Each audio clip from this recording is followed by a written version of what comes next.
நீதிபதி சாமிநாதன் அறிக்கை, சாமிநாதனுடைய ஜட்ஜ்மெண்ட்டு அச்சுராஜா சொல்கிறான், சிற்பால் எடுத்து அடிப்பேங்கிறான். புரியுதா?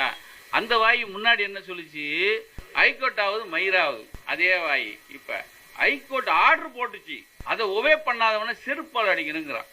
இவங்களை எங்கே போய் அடிக்கிறது, இவன் எங்கே போய் வைக்கிறது? இவனு எல்லாம் என்ன நினைக்கிறான்? இந்த தமிழ்நாட்டுக்குள்ளே மாத்திரம் புகுறவே முடியலடா. முத்தி முத்தி பார்த்தா எல்லாருமே ஸ்டாலினாக இருக்காங்க.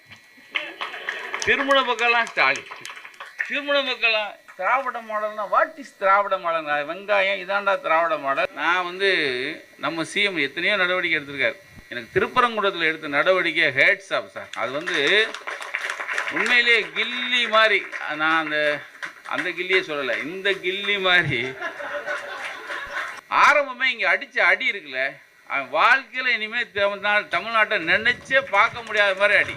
இனிமேல் பிஜேபின்னு ஒன்று இல்லைன்னா திமுக செத்து 20 வருஷம் இருக்கும். திமுகங்கிற கட்சி அழிஞ்சே 20 வருஷம் ஆயிருக்கும். யாராவது மறுக்க சொல்லுங்கள். திமுகவை பதவியில் அமர்த்தினது ஐயா ஸ்டாலினா ஐயா மோடியா? யாராவது மனச்சான்று இருக்கிற நெஞ்சை வச்சு சொல்லு.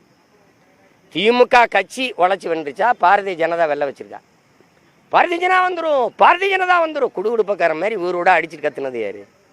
இன்னும் 15 வருஷமாக கத்துனா 15வது 3வது முறையும் வந்துட்டாப்ல. இப்போவும் பிஜேபி வளர விடக்கூடாது, பிஜேபி வளர விடக்கூடாது. அது எங்கே வளருது? பிஜேபி வளர விடக்கூடாதுன்னு பேசுகிற பெருமக்கள், எதிர்கட்சியாக இருக்கும்போது கருப்பு கொடியும் கருப்பு பலூனும் பறக்க விட்ட பெருமக்கள் ஆட்சிக்கு வந்தபோது வெள்ளக்கொடி பிடித்தது ஏன்?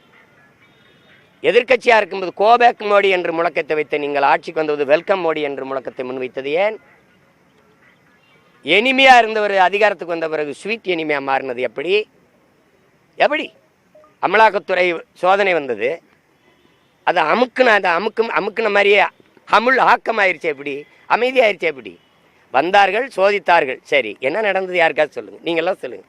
நேர்மையான ஊடகங்கள் நெஞ்ச தொட்டு எதாவது பேசுங்க. எங்கது 3 முறை நிதி ஆய்வு கூட்டத்துக்கு வரமாட்டேன் என்று நெஞ்சு நிமித்தி சொன்ன நம்முடைய முதல்வர் ஈடி ரைடு வந்தோன்னா ஓடி வாரேன் மோடின்னு போனது யாரு? அங்கே போய் கையை பிடிச்சிக்கிட்டு கெஞ்சிக்கிட்டு நின்னீங்களா? கெஞ்சி நீங்கள் இந்த அமலாக்கத்துறை அந்த சோதனையை மூடுனீங்களா, இல்லை எதிர்த்து நின்று போரிட்டு முன்னீங்களா? இப்படி ஒரு கேடுகட்ட அரசியல் கட்டமைப்பை இந்த திராவிட கட்சிகளை தவிர எவன் செய்வான்? எவன் செய்வான்? மொழி காக்கன்னு போட்டிருக்கீங்க. பக்கத்தில் திராவிட பேரொழின்னு எங்கள் பாட்டனார் அயோத்திதாசருக்கு ஒரு மண்டபம் கட்டிட்டுது. சரி, சொல்லிட்டு போங்க திராவிட பேரொழி என்று. இவர் திராவிட பேரொழின்னா ராமசாமி ஐயா திராவிட இருட்டா? அவர் என்ன? சரி, திராவிட பேரொழியை எப்படி எழுதியிருக்குன்னு பாருங்கள். திராவிட பேரொழி, அதை படிங்களேன். அங்கே ஒற்றெழுத்து இல்லை. ஏன் இப்போ இல்லை? திராவிட பேரொழியா திராவிட பேரொழியா? அது என்னது? அது அரசு எழுதுது பாருங்க. சென்னை கடற்கரைக்கு போங்க, நம்ம தமிழருக்கும் கீழே சென்னை இங்கிலீஷில் இருக்கும். தமிழ் வளர்க்கிறார்கள், மொழியை காக்கிறார்கள், மண் காக்கிறார்கள்.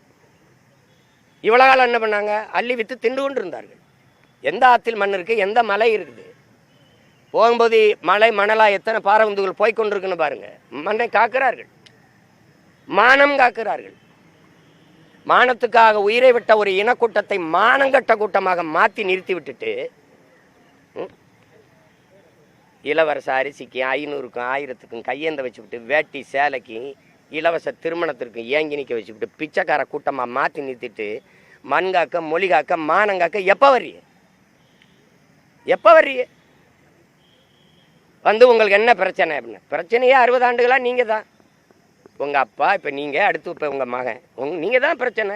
நாட்டுக்கு பிரச்சனையே என்னன்னு தெரியாமல் இப்போ தான் பிரச்சனை என்னன்னு கேட்குறீங்க. 4.5 வருஷம் 4.5 ஆண்டுகள் ஆட்சியில் இருந்துட்டு இந்த தேர்தல் வரும்போது ஒரு காதல் வரும் பாருங்க. தோண்டப்பட்ட குழிகள் மூடப்படும், சாலைகள் போடப்படும், எல்லாம் நடக்கும்.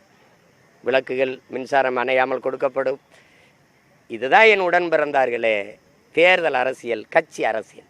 என்றைக்கு இது இரண்டையும் கடந்து மக்கள் அரசியல் இந்த மண்ணில் மலருதோ அன்னைக்கு தான் மகத்தான தலைவன் காமராஜரின் ஆட்சி இந்த மண்ணில் மலரும். இல்லைன்னா அது மலராது. சும்மா இவங்க காலங்காலமாக இந்த ஏமாற்று பாருங்க, நீ பிஜேபி வந்துடும்.